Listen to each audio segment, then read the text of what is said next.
That's what's missing. Your new compact bench bender from mild steel has been engineered and manufactured by our company with high standards for dependability, ease of operation, operator safety. Well, how about that? It's amazing. It'll be good once I've got it all together. Yeah, it'll be fine. Hey everyone, got something new today. This here is a compact bench bender for mild steel. I purchased this because I was trying to bend a new fairing brace for my Ducati on 10mm aluminium rod, and it turned out to be a lot harder than I thought it would be. You have to use a torch on the rod, heat it up quite a bit, and then you got to do your bend while it's hot, and you really just get one chance and then it hardens instantly. Very difficult to do that accurately twice in a line with each other, so all the bends have to be in alignment along the rod, and to do that in my vise or anywhere like that was just not working. Couldn't do it. And so I looked into proper benders, and research led me to this thing, which is, I understand, based on what's called a Hosfeld bender, which is obviously some brilliant design from the past, and this is like a cheap Chinese version of that. And these are very popular overseas. They're available at all the stores. In my country, they aren't. I waited a few months for this to come in, and it showed up about 3 weeks ago, and so I bought it. I could immediately see that this plate on top was on an angle, and I'm looking at that going, oh, come on. Oh well, so I thought, well, maybe I could use washers to space it out. And that also helped with this issue. There's these welding beads here on the bottom, and so it doesn't sit on there anyway, you see? So you couldn't bolt it down with the 3 bolts that it comes with. So that seemed a bit crummy. And then I moved on to the next bit here, and it was this piece, which is used for angle bending, and I noticed it didn't have a hole in it. And I knew by then that these do have holes because I'd watched plenty of videos of people using these. And so I called up TopmaQ support and explained the issues, and they just sent me a new one, said throw out the old one or use it for parts or something. So I was really happy with that support. But when I got it, this part here turned out to be quite square, and this is that piece, so I was happy with that. But this piece still didn't have a hole in it. And so at that point I'm going, well, I want this thing to work. You know, at least I know I can put a hole in there and just deal with any other issues. So that's what I've been doing. And so here in the parts guide here, everything that is on here came in the box. But on the front here, there's a photo. I don't know if we can see this. Again, there's the that item with a hole in it. But also I can see we've got one long bolt which goes in there. We've got a little short pin thing. We've got a long pin there. We've got another little short one there, another small short one there, another long one, and another that's actually a short long pin. Well, this only came with 2 long pins and none of those little spacer things, though it did come with that bolt. And so out of the box, you can't even bend anything with this. So what I did next was I went on Google and I looked for a compact bender user manual. And you can find heaps of PDFs, and you should get the one from either Grizzly or Harbor Freight. And in there, I could see that all these parts were listed. And so I used that as a guide on what I needed to make in order to complete this tool.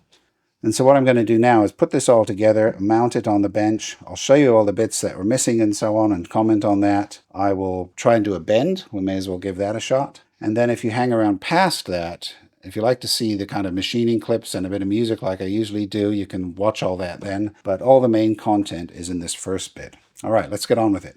So what I've done here is I've decided where it's going to go in my workshop. It's going to be on this bench, which actually collapses down to the wall. You might think that's a bit weak for this, but it's not. The torque is horizontal, and it's twisting like this. And this bench is really tightly fastened to the wall. It's got steel brackets underneath and big screws into the wall. Plenty strong for what I'm doing here. The capacity of this thing is 50 by 6mm flat or 32 by 8mm flat. For a rod, it's around 16mm or so.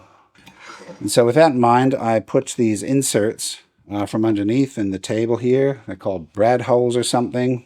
Those are mounted underneath through these holes. And I did have to make a decision around these holes here. These are 16mm holes, but I wanted to use those inserts, those threaded insert things in there, and they're M10. Well, initially I thought, well, maybe I'll just drill some M10 holes out here in the corners and use those. That's not a problem. But eventually I decided, well, what if I just put some spacers on the bolts? And so I've done that. So each bolt has a spacer on it.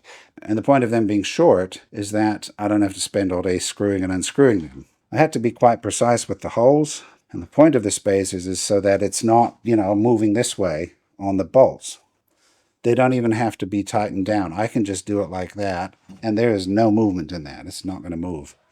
Now, this problem with these welding beads still exists. If you're going to try and tighten that down as supplied, you're running into this problem. It's not going to work. It's just a mess. But when I looked at the Harbor Freight and the Grizzly manuals, on the parts list I could see that they actually had spacers there, included with the unit. Not so on this unit, but it has to have them.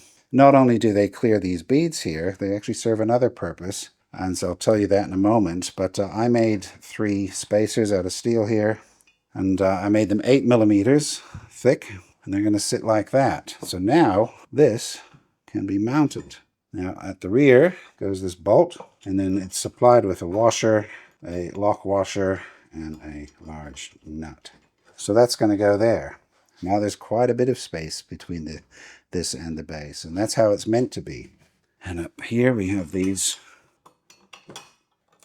Now let me make a point about this bolt here. This here it's not a spacer, and so as you tighten this down, you're also pulling this together. You don't want to make it difficult to put this in here, because you're putting that in there a lot, which means that back one is not all that tight, but these two here are very tight. Okay, so next are all the pieces that do not get mounted permanently. They just get added as you need them. Because I want to demonstrate the parts that are missing, I'm just going to set it up in a couple of ways that will demonstrate that. So let's say I was going to put a bend in this piece of flat here. Typically, you might use this on this hole. You put a long pin through there, like that. Now this thing here is a special block. That hole is off center in 2 directions. It's not just on one side of the block, it's also on one side in that direction, slightly more than the other. This serves to pinch the flat against whatever we're going to bend it against. Let's say we're going to bend it against that. Let's see if that'll work. And so this goes in with another long pin. And by the way, this long pin is not included with the TopmaQ bender here. So already you can't do it. It's a fail. So you put this in here, and something happens straight off. Oh, look, you're going to hit the block. So that's no good either. And how do we deal with that? Well, again, in the other user manuals, there's a part that's also missing from this bender, and it's essential. This little spacer, you put it there, then you put that in, and you put this in through there, and it raises it up so it doesn't touch this. And now, you see, you can use this. So if that's sitting in there, the next thing we need to be able to do is bend it. And for that, we need another pin in here with some sort of block on it, and then that's the one that's going to bend it around. Now this short long pin does come with the TopmaQ. Let me just see what would work. So now I can put that in there and I can bend it. Let me see if I've got a piece that I can waste on this. Let's do it with this here. This is what I was using for my 45-degree vise stop mod. That's 50 mil. It's got paint on it. Shall we give it a go? Well, it's easy, that's for sure. Yeah, very easy. Well, that was pretty easy. I didn't get it square. I must have been holding it on an angle. And that's why this really should be square, so you're not trying to line it up against this. You want to line it up against your tabletop and so on. Well, that worked very well. It's nice and easy to bend. All right, next, let's say we're going to bend an angle. And for that, TopmaQ gives you this thing. You go, okay, how are we going to use that? Well, for a start, you need to put that through there, and typically you'd use it on this second large hole. And then next, you'll see that you need to put this here in that hole. So you go, okay, well, there's no hole in it, so I can't do it. All right, so then you spend a while drilling and milling yourself a hole into one. You figure out where it goes, and then you make that. So let's say you do that, and you come back and you go, right, now where's the pin?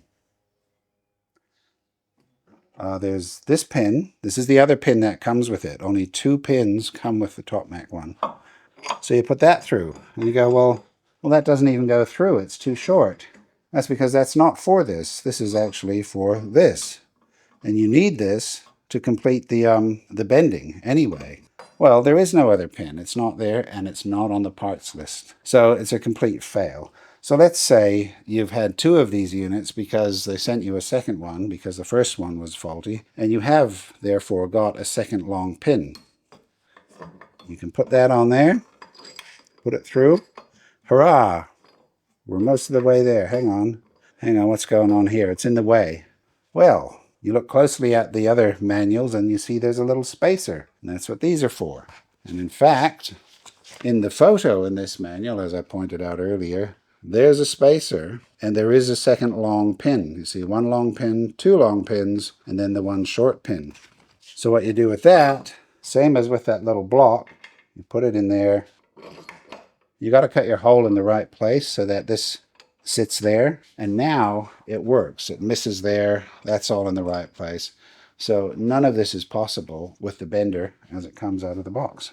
What I'm going to do to complete this bend is I'm going to move this along. I'm going to use these holes down here, and then this pin is going to go in here, and this pin is going to do the actual bend. So for example, this would be sitting through there, and then that's going to hit this thing and bend it over this plate here. And what we need to do is use up all the empty space using, say, a spacer like this. This is scrap from my 45-degree bandsaw mod, so we'll try that. Let's see, I'm going to make it bend. Not sure if that's correct, but let's just do one. Yes. Well, it says it's a 90-degree thing. It just did 90 degrees. I just took it to the end, and it did 90 degrees. How about that? Let's try some steel. I've got these bits here, which are for my upcoming welding lessons that I'm going to give myself. Did them all in the bandsaw, ready for practice. Let's try the angle pieces. So that's this one with a spacer. And pin goes there. For this, you need to do, so the long one goes through like that. I think I can put a bigger one in there just to take up some more space. So shall we try that? It's definitely a much tougher piece of material, but I think I've just done a 90. I've actually gone slightly past it. Well, there we go. Couldn't be happier. That's exactly what I wanted to be able to do. That's fantastic. No more bashing bits of metal in a vise. All right, let's move right along.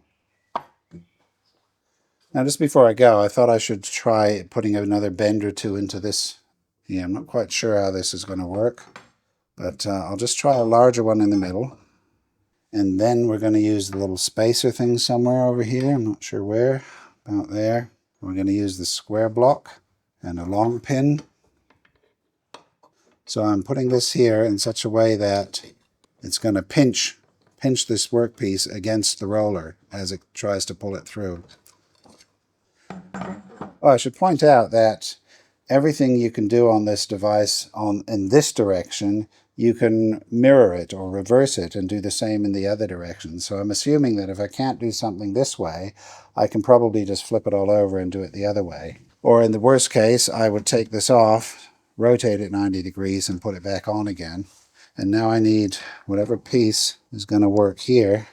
I think that one, like that.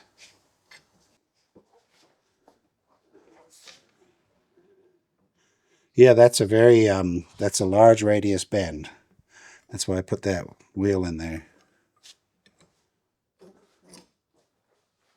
See, that was sharp and that's much larger.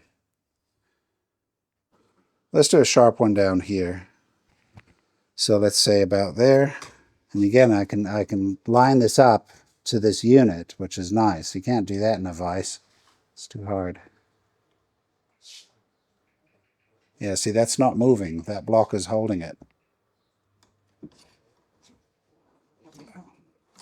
I went a little bit sharper. But there we go. It worked, and it's super easy. I mean, that took no strength at all to do that. Amazing. Shall we see how far it can bend? Well, it can bend and bend and bend, can't it? Doesn't even open up. That's great. I'll be able to bend this stuff any way that I want. Okay, so that worked very well. I'm pretty happy with that. It's all really I needed to show you. But there are some more bits and pieces that are missing from this unit to complete it. So those are this thing here. It's a little pin. On the photo coming with the TopmaQ, it's actually shown in there. A little pin sitting in the top. You might wonder what it's doing in there. It doesn't really do anything. I think that's just a place to store it. But what that's for is it's a stop. So say you're wanting to bend to whatever, 45 degrees here, not 90 degrees. And so your 45 degree might take you to there. And you want to be able to repeat that every time. You put that in there. It's a stop. But obviously, because maybe it's not there and not there, but somewhere in between. So they actually come with a thing called an adjustable stop, which is just a simple bit of a hacky gadget, but it's pictured in the user manuals, and so I made one. It's like this. And it's got this piece here. And that's long enough to bridge the two. And what you do is say you want it to stop right there. You put it in, you just move that along to that spot, and you tighten it there, and that provides a stop. So that's an adjustable stop that also comes with these units. And as you can see, it would be very useful. All right, that pretty much wraps up this video about the TopmaQ Ironside Compact Bench Bender. I hope it was of interest to you. If you saw anything you like, do give me a like, subscribe, share the video, and leave a comment. Let me know how I'm doing. If you stick around past this section, I'm going to put in all those machining clips like I always do with a bit of music for people who like to watch that stuff. But otherwise, we're done here, so we'll see you in the next one. Bye-bye. All right, so the first thing I'm going to do is make the spacers. The spacers are not just to deal with that weld. They're also there because of these pins that drop through, the spacer pin. They need a bit of space to drop through to. Let's do that. 8 millimeters it is. 3 of them. 25, so yeah, up to 25. 20 to 25. What are we going to make them out of? Let's have a look at our stock here. Is that them right there? Oh, that's a 10. That's 20, like I just said. And we've got 33, so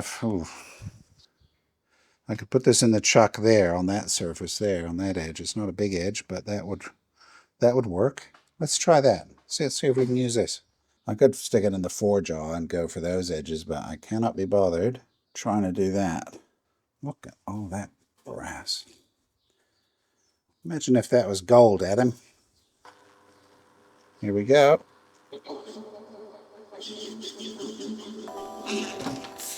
That didn't work, did it?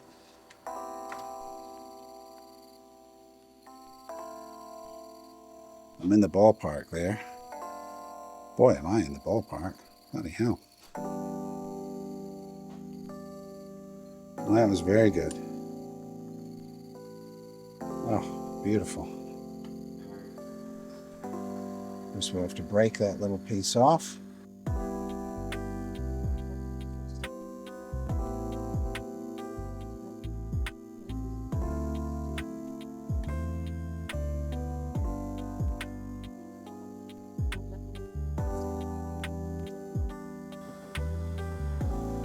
That one worked well. That was with the power feed. This one's straight through. It was just sticking out a bit too far before.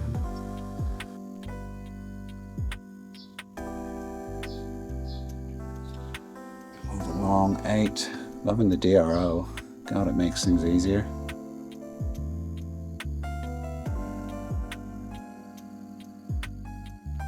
Good stuff. This is what mini lathes are for.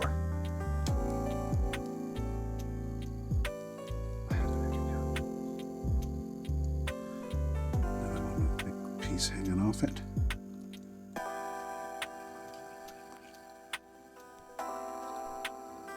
Done. That sorts that out nicely, and the outer edges are all fine.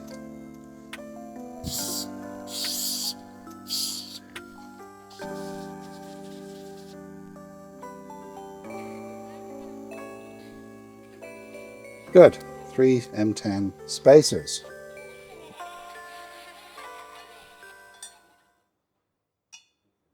There we go. Yesterday I made these 3, just cut them off out of a piece of waste that I had there.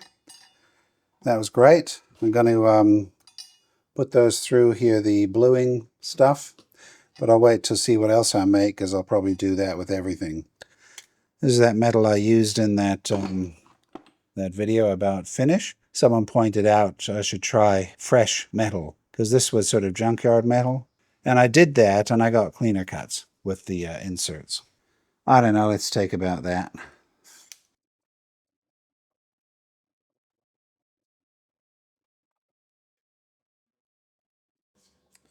Very nice.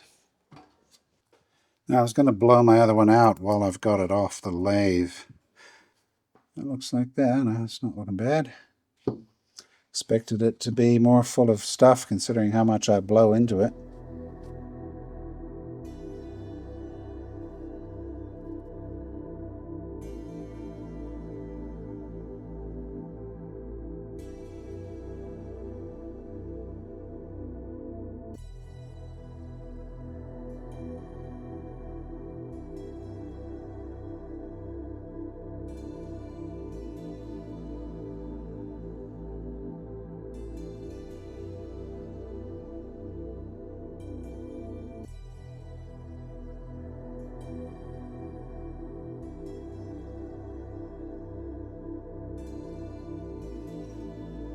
That's what I just pulled off. Shall we do a slow motion of that entire run?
Ooh, the bar is hot.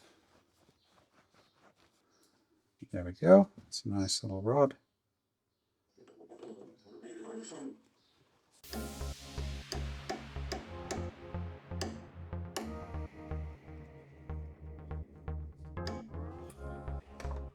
Close enough.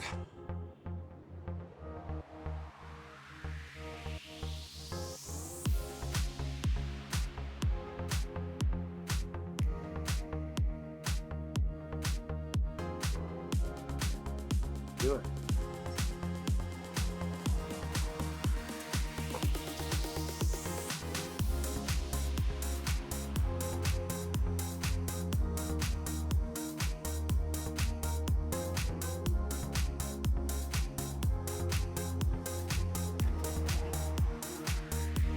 Maybe no 7, 17, 9, so it's 18.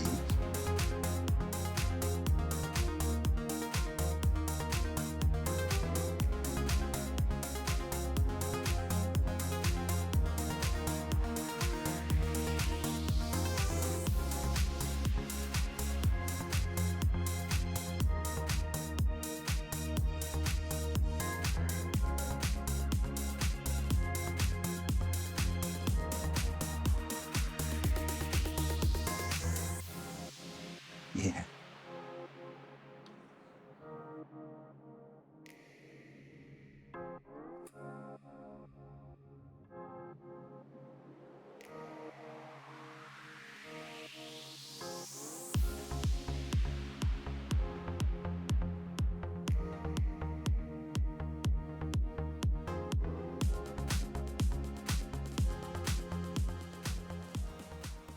Right, there's these two little parts. Obviously I need to get that off the end. Need to run a file around the edges. I should have done that while these were still in there before I parted. So for the next ones I'll do that.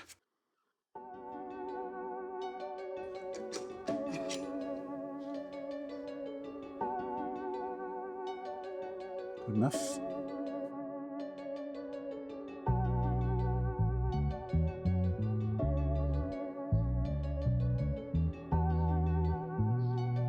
Good stuff.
So that's really all the spacers and stop pins that I need to make.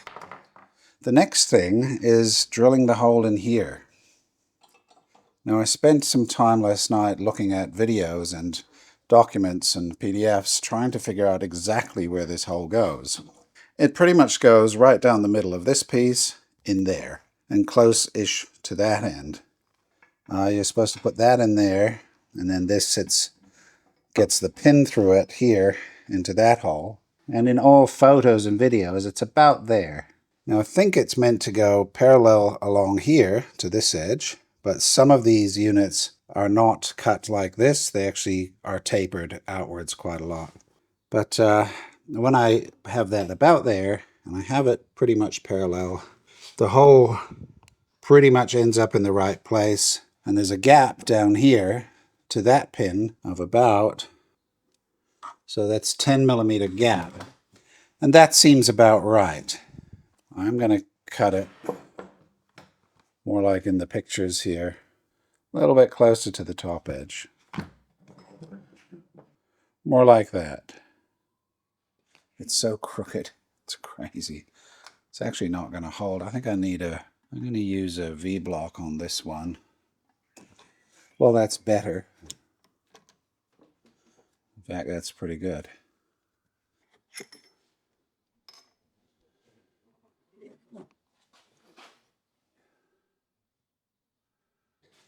So maybe let's go for a 16 millimeter hole. That's the same. So that is basically the middle. This thing is here.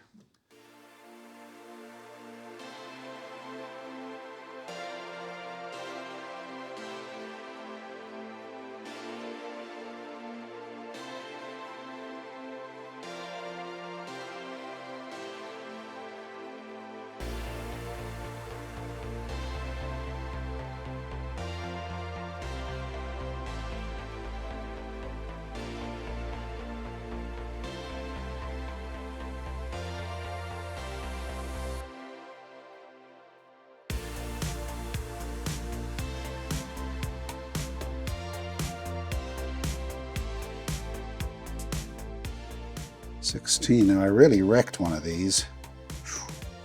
Oof, that one. Yeah, I wrecked that on the steel I was cutting. Didn't know how to drill stainless at that point.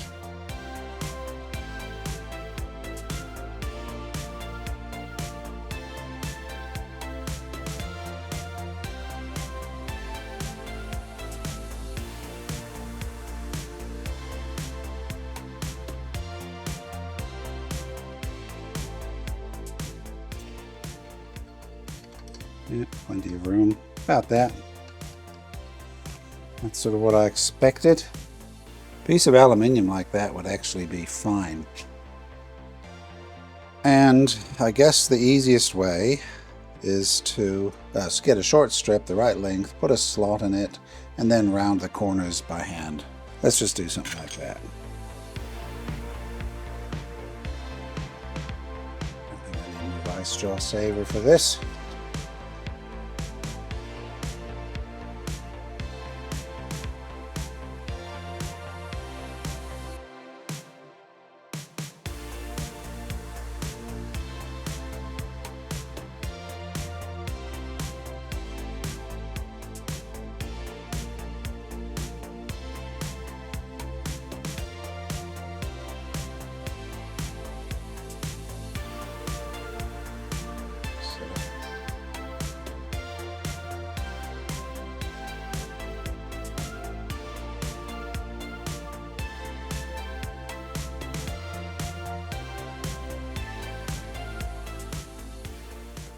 This is the stuff. This whole kit is pretty cheap and you get everything you need. Ultimately, all you need is the PermaBlue, this one. They give you some acetone type of stuff and some rust remover. Removes blue and rust easily and quickly. That's interesting. And I don't put this back in the bottle, so whatever I use is going to go on the parts. They give you little cotton things which are no use. You just want a brush. Something on your eyes so that you don't splash it into your eyes. And then it gets dumped in water when you're finished.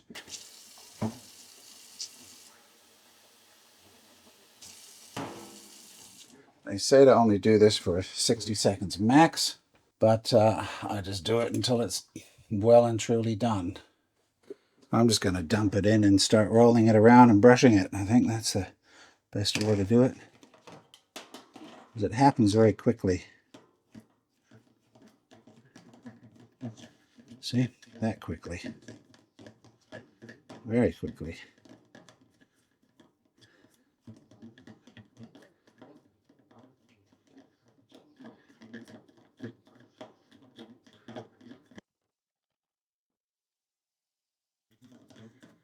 So you wouldn't do this with the cotton wads they give it. They give you with it. The brush is much better for getting it in all the nooks and crannies.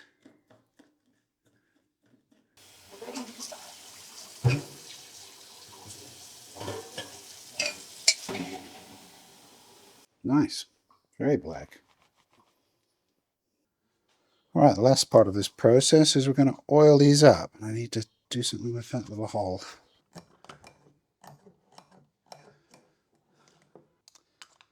Oh, I'm going to have to use my fingers.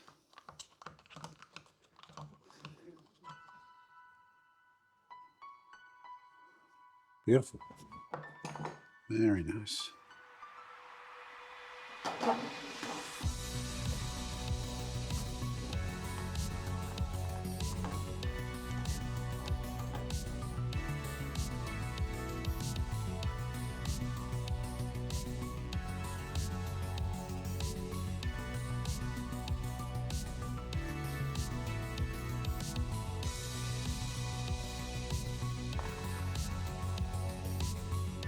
Okay, so what I'm going to do is cut these nuts down to the diameter of the holes in the base of my compact bender.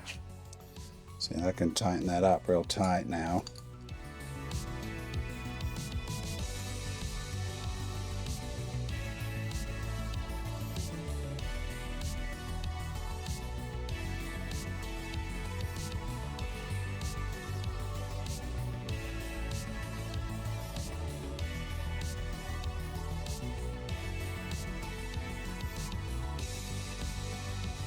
That's the best way to do that.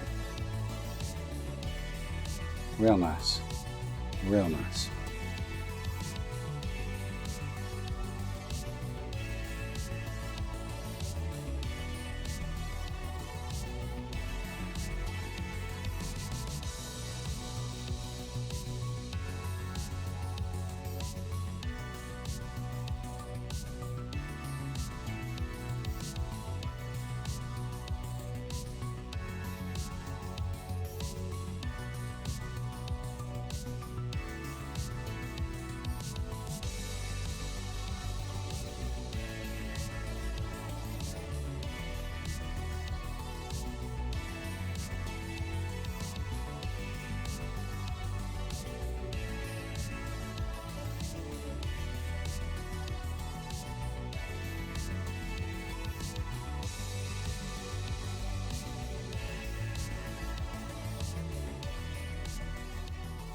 Okay, let's take these over and glue them.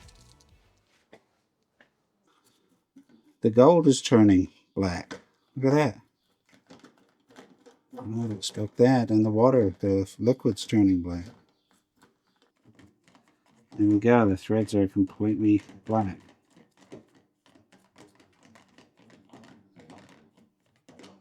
How odd. Interesting to know. Yeah, look at that. There we go, they're all black now. Should be enough to wet them up. Okay, well now it matches the rest of the machine, doesn't it?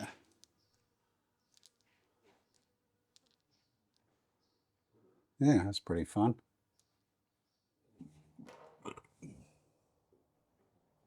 Okay, so I finished up yesterday watching YouTube videos of people using this type of bender because I wanted to see exactly what matters in terms of this action here going around the outside.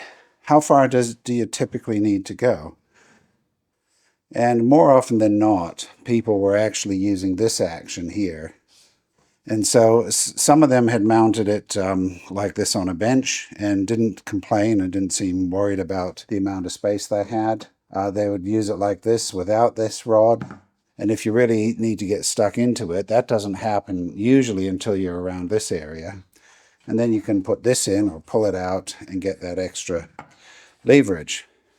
So after watching all that, I've decided I will be mounting it on this bench in this corner, basically exactly like that. And if I find out I need something else later, well, maybe I could make more holes in here, or I could put it somewhere else on another bench, or who knows. Just letting people know who've never seen these before, this is like the benchtop model, but you can buy the same thing where the center column is, I don't know, 3 feet long and has a spade at the bottom, and you mount it to your floor somewhere in the middle of the room. All right, so let's have a go at mounting this thing. Now my little bolts that I made yesterday turned out real nice. Very happy with those. I would normally have a preference for that sort of look.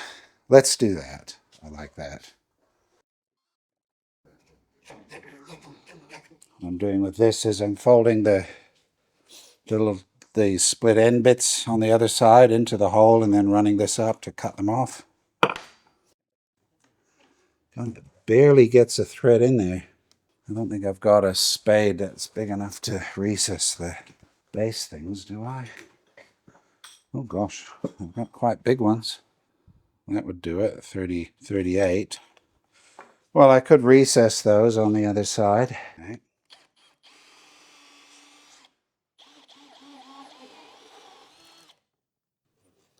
Nice.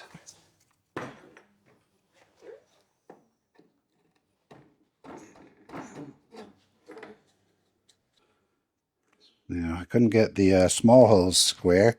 There's no way in hell I'm getting these square, let alone centered or anything. There's no way. There, so how do I do it? I would have to put something on the end of this, like I need like a bushing on the end of this plonk. So what I've done is I've made this little piece. So I'm going to jam on the end of here, and I'm going to hopefully use that to center this drill in the hole. So I would simply do that. Pretty good. Pretty good. What do you think of that? That's good. There we go.